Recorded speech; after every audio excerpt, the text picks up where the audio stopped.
Hey, we're on chapter 9. It's entitled In Which Frightful Finds Sam. We're on page 92. Now, this chapter, not gonna lie, it's a long one. 92 to, I do believe, 112, maybe longer. Either way, yeah, 112. It's gonna be a long one. So remember, when you're watching these videos, if you want to take a little break, feel free. I don't want to take a break. I'm just going to crank right through all this just because if I do it this way, I'd have to stop and start and stop and start. And wow, it'd be a little confusing. So we're just going to get right through this. Here are your words for today. Your first word is girder. This can be found if you have, you know the drill, Mr. Fatty. Grab Mr. Fatty the pencil. Girder is on page 97. It is, I'm going to go from the bottom up. It is from, you have from the top of downstream bow, get them confused, to the right above it. You'll see 3 lines above it. It says by a horizontal girder. Right there, that word girder, G-I-R-D-E-R. You're looking for that word. Your next word is coming on page, you gotta look for it. Page, here it is. Page 105, the word is imprinted. Second paragraph down, she came back to you, and then go down the next line, means she is imprinted. I-M-P-R-I-N-T-E-D, imprinted. Circle that word, you're going to need to know what that is. There's a word called incubate. I can't find it to save my life. I looked 3 times through this reading. Somehow the word incubate is somewhere in this book. So as I'm reading it, don't be surprised when I go, there it is. So just have your pencil handy in case we need to get there. Your next word is scrape, page 106. Page 106, it's the very first full paragraph. 1, 2, 3, 4th line down. Frightful slept on her scrape.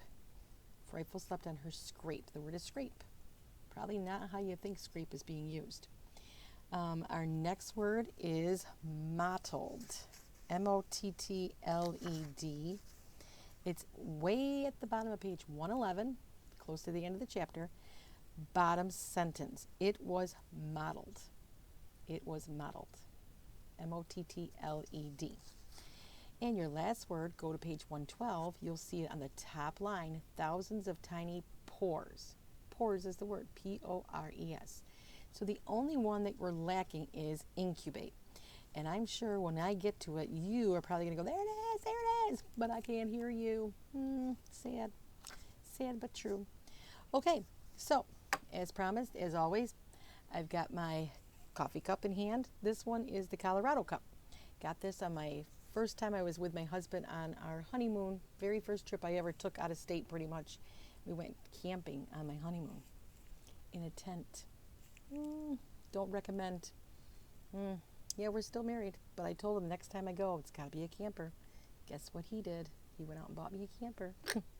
Funny thing is, we've never been back to Colorado ever since then. Hopefully, soon. Maybe this is the year. Okay, let me take a sip of this. Hot coffee. All right, you've got your drink in hand. You've got your listening ears on. You have your book in front of you, so we're ready to go. Okay, buckle up for safety. It's going to be a long chapter. Here we go. What did we last see? What was happening? Oh, they went to, John and Susan took them to the Roxbury Elementary School, right? And the kids learned all about different birds there. And they were trying to get 3 different wires. I do believe it was 3 wires that the company said they would change. Just 3, not any more than 3. So that's where we're starting out right now. Page 92, top of, In Which Frightful Finds Sam. In early March, the first of the migrating falcons and hawks returned to the Catskill Mountains. Frightful was in her nuptial plumage. She had molted completely, and scarred and broken feathers were gone.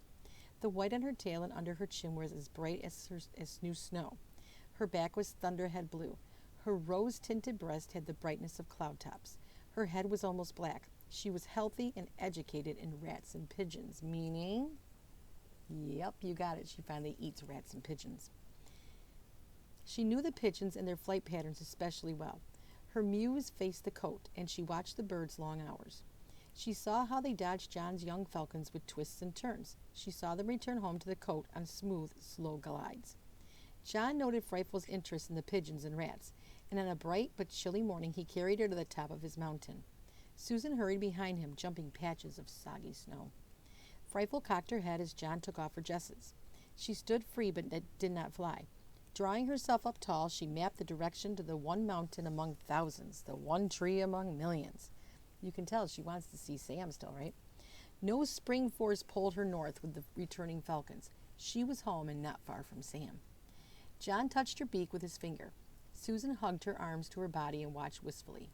She loved and hated the moment when they set birds free. "Goodbye," John said, and cast her from his hand with a ding, page 94, strong thrust of his arm. Frightful bulleted into the sky and opened her wings. Susan called, "I'll miss you, Destiny." She moved closer to John. "Oh, why do I get so involved with these birds?" she asked. "It's so hard to tell them goodbye." John nodded and concentrated on the disappearing speck. "I wonder why she's going to Delhi," he finally said. "That's the last place in the world for a peregrine falcon to nest. No cliffs over there." Frightful knew exactly where she was going. She sped into the wind and covered the 30 miles to the one mountain among thousands in less than 10 minutes. She dropped down onto the one hemlock among millions and came to rest. "Cree, cree, cree, cree," she called. There was silence. Then, "Frightful!" Sam put down the plumping mill crossbar he was repairing and jumped to the rock by Baron Weasel's home. Frightful peered at him through lacy hemlock limbs. "Frightful!" She dropped down 3 limbs. "Frightful!" Sam's voice lowered to a whisper. "You came back!" She hopped down to the next limb and looked for her perch. It was not there. But the plumping mill crossbar was. Frightful alighted on it. "Cree, cree, cree, cree!" She was home. Sam leaped from the rock and walked slowly toward her. His blue eyes looked into hers. His sun-tanned face creased with his big smile of wonder. "Now what do I do with you, beautiful bird?" he asked. "I can't keep you. The feds say I'm not old enough to have a falconer's license." Frightful tipped her head and focused an eye on Sam. "If I keep you, the Fish and Wildlife Service will just take you away from me, maybe even jail me. You're an endangered species. I can't harbor an endangered species. I've learned that much." "But," he said, leaning closer to her, "if I don't dress you and leash you, you're not a captive bird. Will you stay anyway?" Frightful made soft noises and flew to the Baron Weasel rock. The plumping mill stick slipped and fell to the ground. It hit with a force that scared Frightful. She flew to the lowest limb of the hemlock. Sam sat still. "I missed you," he said. She lifted her feathers and softened her eyes. His words held the sounds she recognized as human love and affection. He chatted on. "I'm pretty good at getting squirrels now, Frightful," he said. "I had to learn to hunt them after they took you from me. I used the same kind of sling David used to kill Goliath. It's accurate and packs a wallop, but it's not like hunting with you." Ding, 96. "We were a team and we shared such good food. Tasty rabbit for you, rabbit stew for me, good pheasant liver for you, pheasant pot pie for me. Squirrels just don't quite make it." Frightful bobbed her head and listened. Sam talked on. "Alice and Mrs. Strawberry eat pork. Alice bred Crystal, her pet pig, and she and Mrs. Strawberry raised the piglets. They sold several of them for lots of money. They butchered one. It's pretty good. They saved 3 for breeders. I go down the farm several times a week to help Mrs. Strawberry with her crops and garden. She can't do the heavy work anymore, and Alice is busy with the pigs and livestock. I like the work. I learn from the land and the sun and rain." Frightful bent her knees to fly, but Sam spoke on, softly and rhythmically. She straightened up and listened. "And Bando's making Adirondack furniture out of twisted forest saplings and limbs. They're wonderful pieces. People come from New York and far out of state to buy them. Zella's gotten so she likes their cabin. That is, after Bando and I got the water wheel generating electricity. She has an electric stove and washing machine now. And..." Footfalls in the woods alerted Frightful to danger, and she flew for the sky. Seconds later, Alice came running up the path. "Alice!" Sam shouted. "Stay where you are." "Why?" "Frightful's here. You scared her." He circled the big hemlock, looking up among the limbs for his friend of the mountain. "How do you know it's Frightful?" she asked. "Cree, cree, cree," Frightful called from overhead. "Oh, Sam!" Alice sucked in her breath and stared up at the hemlock. "It is Frightful. She called your name." Frightful flashed her wings and flew over the trees. Sam whistled the 3 tones. "Come to me," and ran to the bare rocks at the top of the mountain. He searched for her. She was beyond his sight, cruising above the west branch of the Delaware looking for rats. She glided past the library and came to rest on the top of a handsome iron bridge. It was a bowstring truss 70 feet high. On each side of the span were iron bows. They were braced in place by a horizontal girder, to which iron columns and webs were riveted. The ends of the bows were embedded in cement pilings. From the top of the downstream bow, Frightful saw the pigeons of Delhi. They wheeled up into the sky, broke apart, came together, and disappeared among the houses. Frightful did not chase them. She had found the mountain. Ding, turn the page, 98. She had found the tree, and she had found Sam. But a plumbing mill was not a good perch. The bridge top was excellent. She dropped from the upper bow to the wide horizontal girder. Now, if you look at the picture there, if you can see it on the top of 98, that's what the bridge looked like. She walked the girder until she came to a plate that joined the girder to the webbing. It was flat and roofed by the bow. She walked under it and looked out on the river and the valley. She liked this spot. Frightful rested and pulled a foot into her breast feathers. The sun dropped low. Below her, red-winged blackbirds clinked goodnight songs as they retired among the tall rushes. The cars that drove over the bridge trembled it as if they were wind in the trees. Some deep peregrine instinct told her this was where she belonged. Not in the forest, not in a mews. She preened her feathers and watched the sunset. Night came.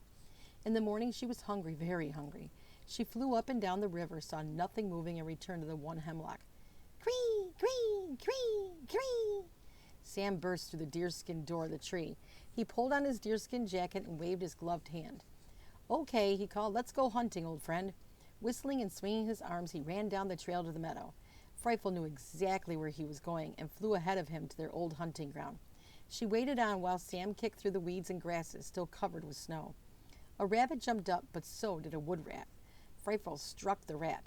She covered it with her wings. The sky was full of thieves. Sam ran to her. "Well, I'll be," he said, "a rat. Think I'm going to eat rat?" He laughed as he picked up both rat and Frightful in his gloved hand. "Well, I'm not," he said. "You've got the whole thing to yourself." He smiled while Frightful ate. When she had consumed the part she considered her share of food, she stopped eating. Sam took the food from her, and she rode home, ding, turned the page, 100, on his fist, free and unjust. He talked happily to her. "This might work," he said, "both of us free." As he approached the hemlock forest, Frightful looked up. Chup was overhead. Remember Chup? That was her first man, her first boyfriend. She recognized his wing-beaten shape. She opened her wings and flew from Sam's fist. "Cree, cree, cree," she called. "Thanks for the rat, Frightful," Sam called, but she was out of earshot. Still talking to her, he held up the rodent by the tail. "And just what do I do with this? Huh, Frightful? Pate de rat?" Wings rustled, talons dropped like a jet's landing gear, and a red-tailed hawk snagged the rat. She flew off. Listening to the train? Yeah, I hear it like 4 times a day. Maybe 5. I'm so used to it. I hope it doesn't bother you too much. It's pretty loud. I think it's almost on the crossing right now. We're going to keep on going. "Well, that answers that," he said. "As Bando always says, ask nature questions and you will get answers." Sam strode home over a forest floor spangled with flowering patridberry plants. There's a word. He whistled and smiled. Frightful maneuvered bumpy winds as she descended to the river and her bridge. She landed on the bow with a soft thud and looked up. Chup was flying straight to the cliff above the Shahari River. She called. He heard but did not turn back. He was a smart missile aimed for a predetermined destination. Every March for 10 years he had made this plunge from high above Sam's Mountain to his eyrie on the cliff. Just before he flew over the road to Roxbury, a crew of men in orange vests loaded equipment onto a yellow tractor trailer. The materials had lain all winter at the edge of John's Road. A crane operator drove his awkward-looking vehicle off the grass onto the macadam and waited for instructions. "The Margaretville Bridge is next, Joe Cassini," the foreman said, "then Delhi." Although Frightful knew where Chup had gone, she did not follow him to the Shahari Cliff. Like many birds, the birds of prey mate for life. But Frightful had 2 forces keeping her where she was: Sam and the iron plate under the arc of the bowstring bridge. In a very few hours, the bridge had become her eyrie. It was home, and up the river, on the mountaintop, was Sam. She could hunt with him when she could not find any food on her own. Not only did her love for the iron plate and Sam keep her from going to Chup, but so did a new feeling deep inside of her. She wanted to lie down. She scratched the plate with her talons several times, then lowered herself to her breast. She got up and scratched again. Frightful was making a scrape, a peregrine falcon's nest, which is nothing but bare earth, or, in Frightful's case, an iron plate where she wanted to sit. The more she scraped, the more content she became with her eyrie, and the more Duchess, Lady, and Drum returned to her visual mind. That night she slept on her breast. She had never done that before.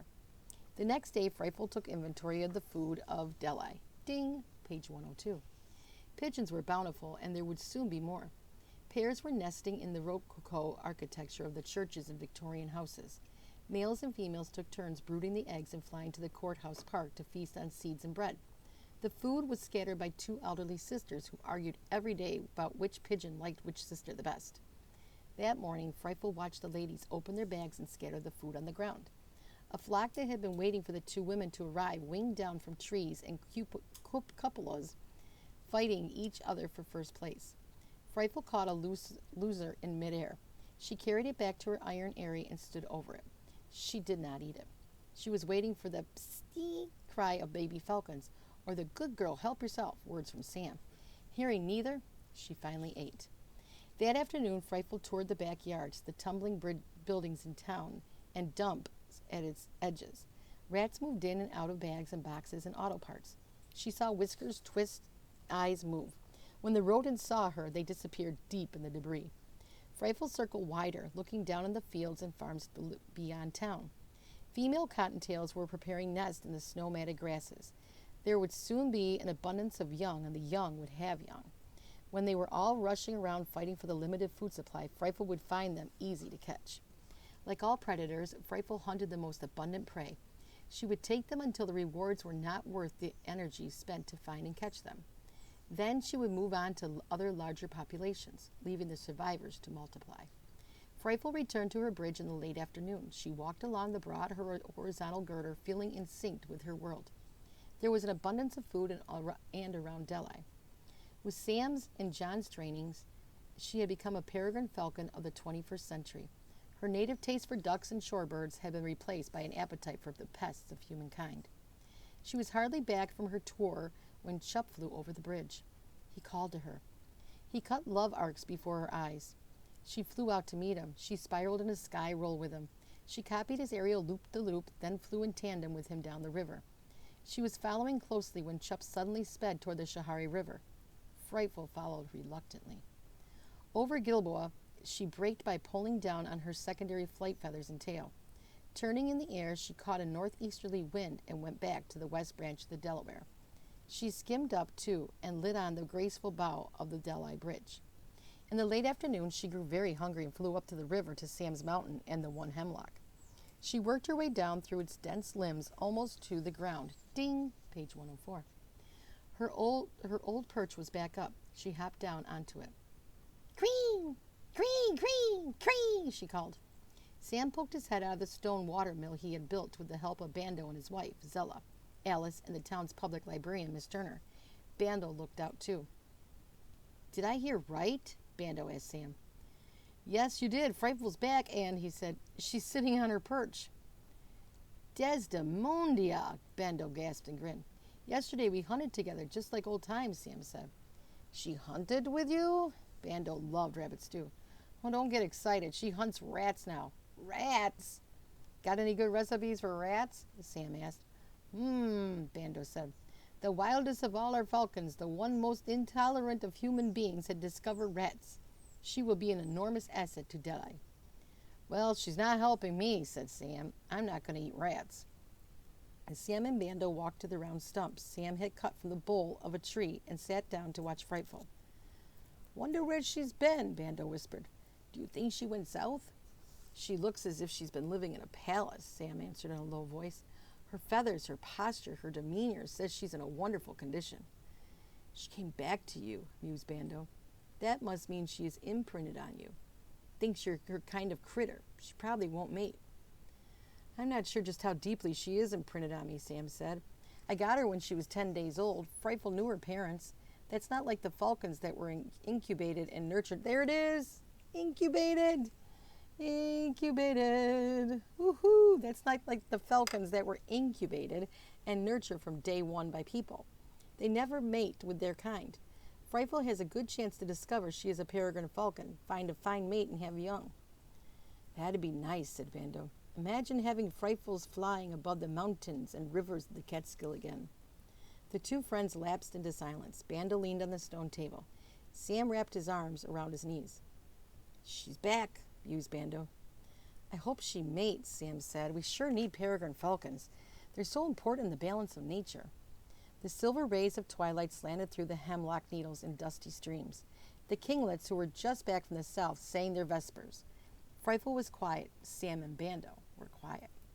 Presently, Frightful flew from her perch, wove her way up through the dense tree limbs to open sky, and returned to her bridge. Ding, page 106.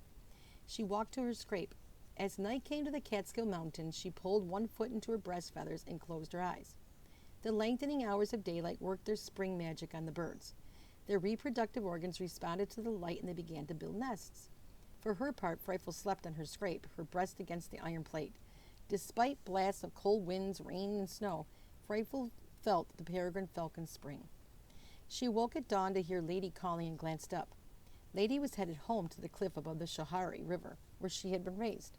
She had survived the winter in the traditional peregrine way by migrating South America. She had lived on ducks and shorebirds, and she had ingested DDT. Banned by the U.S. Congress because it killed millions of birds, fish, and amphibians after World War II, the insecticide called DDT was still being used in South America. Lady got her share of the poison when she ate the birds who had eaten the DDT-killed insects in Chile. Each winter, she would accumulate more of the poison in her body tissues. The shells of her eggs would be thin and eventually smash when she tried to incubate them. She would not live to be 10 or 25 years old, as some peregrine falcons do. She would tremble and die after a few winters in South America. And last time, chapter 8, I sent you out a little paragraph about the DDT so you kind of understand what it's all about. Frightful watched Lady until she was out of sight. She did not see her come down on a sycamore tree near the Margaretville Bridge. Men in orange coveralls were working there. Standing on platforms, they were painting the webs and cords sage green. A cement mixer churned. This was no place for nervous Lady. She took off for the Schoharie River. Near her birthplace, she flew into Chup. Recognizing her, he chased her away. Offspring, do not come home. Lady sped east. When she had put 40 miles between herself and her first home, she was over the upper Hudson River. Swinging back and forth across the great waterway, she searched for a cliff like the one she had been raised on. No sooner was Lady out of sight than Frightful forgot her. She flew up and down the river, looping and spiraling. Finally, she turned and flew to Sam's mountain. She alighted on her perch. Sam was building a fire to cook his breakfast of wild cereal grains he had collected. Cree, cree, cree, cree. He straightened up, saw Frightful, and his eyes twinkled. Good morning, beautiful bird, he said, taking her measure. Guess we won't hunt today. You're fat and full of rat. Cree, she said, called softly. After eating his porridge, Sam got a bowl he had shipped out of stone and filled it with chunks of pine resin. He put it in his stone oven and threw on more wood. The resin melted. He dipped his stick into the goo and worked it into a crack in the plumping mill box. Ding, page 108. When it cooled, he poured water in it. The box no longer leaked. Frightful looked out at nothing as she listened to old familiar sounds on the mountain. Behind her, the downy woodpecker drilled into a dead tree with a special beat she recognized. He had been a resident of the hemlock grove ever since she had lived there. A flock of ruby-crowned kinglets alighted in the top of the big hemlock. They called to each other a twittering farewell, as they did every year at this time. Sam's Mountain was their last rendezvous on their trip north. From this forest, they would fly off by twos to their ancestral breeding grounds. The kinglets are here, Sam said to Frightful. It's bird springtime in the Catskills, snow and all. He looked up at the walnut-sized birds flitting among the tree limbs. Time to build a nest, Frightful, he called. Frightful stretched one beautifully gray-spangled blue wing, then the other. Bending her knees, she pushed off and wove awkwardly upward through the trees. She was no forest goshawk. Clear of the last twigs, she trilled a soft tribute to wings in flight and dove freestyle down the mountain to the river. She was leveling off to land on the bridge when a male peregrine joined her. They landed simultaneously on the top of the arch of the bowstring truss. Chip, chip, chip, he called. Frightful jumped down to the large horizontal web and walked to her scrape. He followed for a few steps and stopped. Frightful was a third larger than he. He bowed to show his respect. An aluminum Fish and Wildlife Service band ringed his leg. He had been raised in captivity and released to the wild by Heinz Meng. The number 426 was visible on his band. Frightful looked at him. She did not attack. He held a tasty bite of food in his beak and presented it to her. She accepted it. He bowed again, then shook out his feathers, which were ruffled and bent from travel. 426 had spent the winter in Ecuador and was now looking for a roost like the one he had known in the breeding barn of the falconer. Coming over Sam's mountain, he had seen Frightful and followed her to her area. The coming of spring was affecting Frightful. She glanced at 426, leaned down, and scraped the iron plate. 426 came closer. She lifted her feathers to him. He hurtled himself into the air, bolted down the river valley, made a two-circle loop, climbed, and sped back to the bridge. Frightful watched his spectacular sky dance twice more. Then she flew off the bridge and traced the same design in the air. She climbed, looped, and finally, in a graceful maneuver, held onto his feet as he flew upside down beneath her. For 3 days, Frightful and 426 danced above the river and mountains. They flew so high they could see the Hudson River. Ding! Turn the page, 110. They flew so low they scared the nesting redwings. Upside down, they called to each other. Then, Frightful led 426 to the one mountain. Cree! Cree! Cree! Cree! She called and landed in the hemlock tree. 426 came down beside her. Sam whistled their hunting tune. Frightful left 426 and flew to the mountain meadow. There she waited on, watching Sam run through the laurel and seedling hemlocks to their field. Just as he arrived, 426 swooped under her, took her feet in his, and swung her in an arc up into the sky. High above Sam, they opened their wings and flew in tandem down the mountain, over the river, up into the clouds, and back to Sam. Laughing, crying, Sam watched them disappear again. Frightful, you've got a mate, he exclaimed, and climbed the nearest tree as swiftly as a marten. Near the top, he saw Frightful and 426 drop out of sight in the river valley. Suddenly, they reappeared again, and looping side by side, flew straight toward Delhi. Sam noted their direction. He lined up the top tree on a mountain with the weather vane rooster on the peak of a distant barn and scrambled down. He ran full speed downhill for the west branch of the Delaware, looking at rocks and trees for white streaks of bird excrement that marked a peregrine falcon airing. He saw no such marks, absolutely none. Then remembered that Leon Longbridge had told him no peregrine falcons would nest near Delhi, no cliffs. The bridge was high, and he recalled that peregrines had learned to nest on bridges. Running hard, he took his Peaks Brook trail to town. When Sam reached the bridge, Frightful was playing with 426, sliding and gliding on the winds at 1,500 feet. Finding no telltale marks of an area on the bridge, Sam walked up Elm Street and stopped in the library to get a book on farming wild edible plants. He was returning when Frightful and 426 came back to the bridge. She saw Sam. He did not see her, and she did not call his name. It was evening, 18 miles and 16 minutes away as the Falcon flies. The repair work on the Margaretville Bridge was nearing completion. Supplies were loaded onto trucks and flatbreads, and orders were called in for air compressors and movable work platforms. The Bowstring Bridge at Delhi is next, Joe Cassini said on the cellular phone to his boss at the Department of Transportation in Albany. The following dawn, the sky was pink and orange with May's morning light. Frightful and 426 mated. 50 hours later, she retired to the scrape. Sitting down, the wind from the river brushing her face, she laid a pale cream and pink egg. It was molted, with rich red and, ding, page 112, brown splotches. Thousands of tiny pores in the shell allowed oxygen to enter and water and carbon dioxide to escape. A thin cuticle glistened on its surface. This would prevent bacteria from getting through the shell. The egg was a masterpiece. Frightful did not incubate it. She and 426 perched nearby, looking at it and feeling new interest in the bridge in the river valley. Then they took off together, a synchronized pair looping and diving in the sky. So she met up with a new boy named 426. Why? It was the band that the government put on him. And here's the question. So she had a little baby egg, and she feels no need to sit on a perch and get it warmed up. So what's going to happen? I wonder if Sam's going to see the egg, and I wonder if Sam's going to have to climb and try to get the egg and keep it warm. I don't know. Ooh, it's going to get real crazy real soon. Okay, my friends, that is chapter 9. It was a long one, I told you. Wow. Hopefully the other chapters aren't too long. Okay, so you get done with this, you're going to go do some vocabulary for me, and we will see you on chapter 10. Bye now.